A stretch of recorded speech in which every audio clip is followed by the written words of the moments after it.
try to find as much as possible, because at the end of the day, your understanding of religiosity and their understanding of religiosity might be something completely different.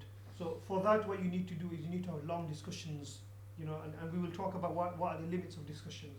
So just be careful that religion is good, so that he knows his hukuk, she knows her hukuk, but with religion, you also need compatibility. You also need beauty. Your husband should be attractive to you, and the wife should be attractive to the husband. The reason why is because if one of the reasons of marriage is atahassul min shaitan, ghaddul basar, so that you can save yourself. And if your wife or your husband is not fulfilling that, then you haven't fulfilled the kind of role of marriage. So that's necessary as well. Sheikh.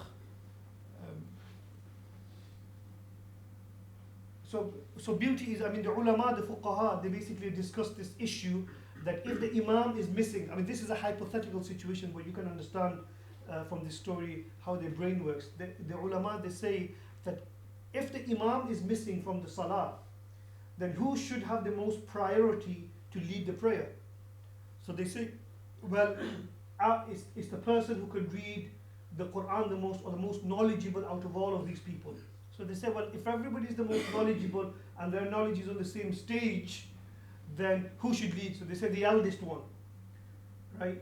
The person who's the oldest. So if everybody's kind of the same kind of age, then who should lead? So they've got all this kind of a checklist. Yeah, they've got all this checklist, and in one of those checklists it says that person who has a beautiful wife. Now that's another issue. How are you going to decide that your wife is more beautiful than the next man's wife? You can batter that out in the mosque. That's another issue. But hypothetically, it's there. And the reason hypothetically is there is because the ulama, they say that if somebody has a beautiful wife, then this person tends to be more pious, because he will not be looking at other women.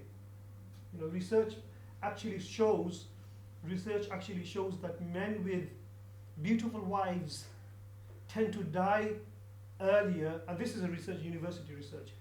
Men with beautiful wives tend to die earlier than men with not so beautiful wives. The reason why is because men with beautiful wives, half the time they're worried that other people are looking at their wives.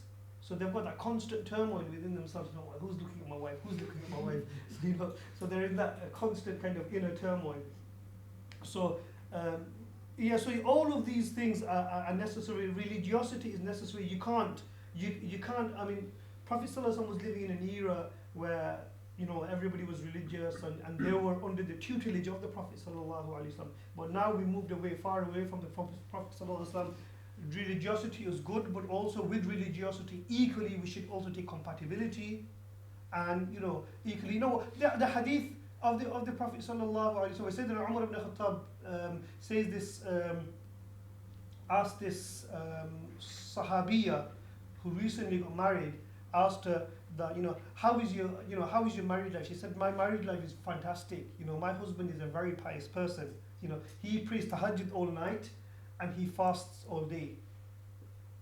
Sayyidina Umar radiallahu anhu was very sharp. This woman was very sharp. She wasn't trying to blemish her husband, but she was trying to get her grievance across. And by saying this, Sayyidina Umar radiallahu anhu understood exactly what she meant, and called her husband and said to her husband that at night time, half on your salat and give time to your wife, and don't fast every day, look after the needs of your children and your wife. Because by saying that, she said, my husband is a very good person. Now this is the adab, you see. When you also want to criticize your husband, maybe you want to have an outlet, especially women, they do that. You have to have an outlet, and talk to somebody, then do it with just and do it with adala. And men the same way. Don't because at the end of the day, we will look at the metaphor of the libas. At the end of the day, your women, your men, your husband, your wives, you are to protect them, so you can't go and expose them to the world. So this woman, she didn't want to expose her husband to the world, but at the same time she wanted to express her grievance. So what did she say? She said that he's a very good man, he's a pious man, he reads prayers tahajjud all night and he fasts all day. Basically she's trying to say that he doesn't give me hukuk, he never sleeps with me because he's praying, and he doesn't do anything with me because he's fasting all day. Sayyidina Umar radiallahu ta'ala understood that. So what I'm trying to say is that not only with religiosity, beauty, compatibility, everything you have to, you don't, it's not a checklist, everything, it has to be a package. Okay, this sheikh, very, very big sheikh, he wanted to get married, so he's got networks all over the world, right?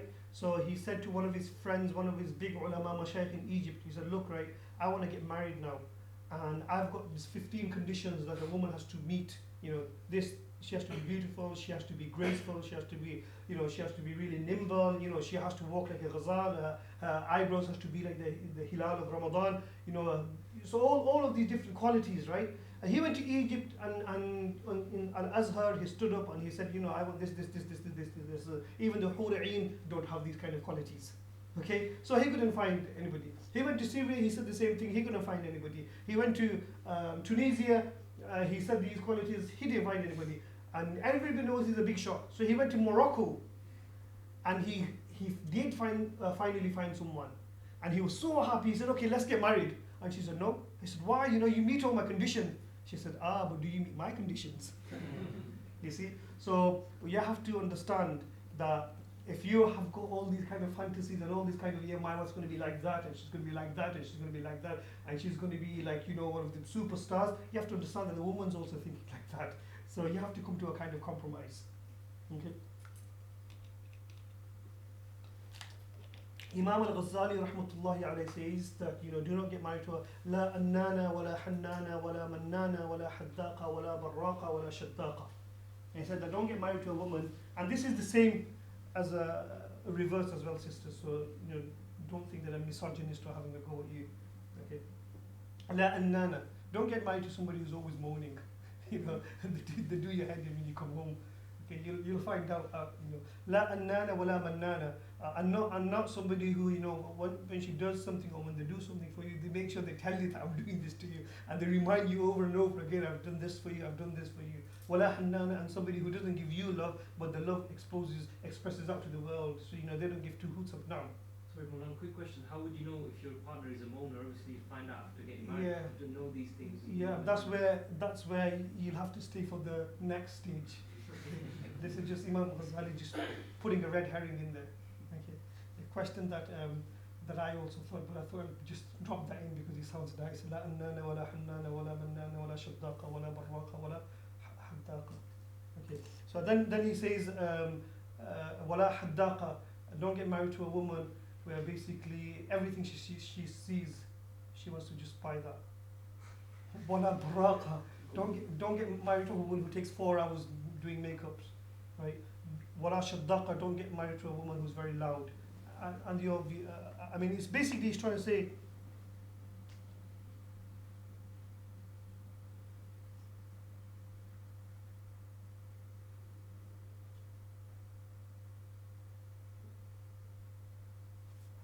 We will answer these right near the end.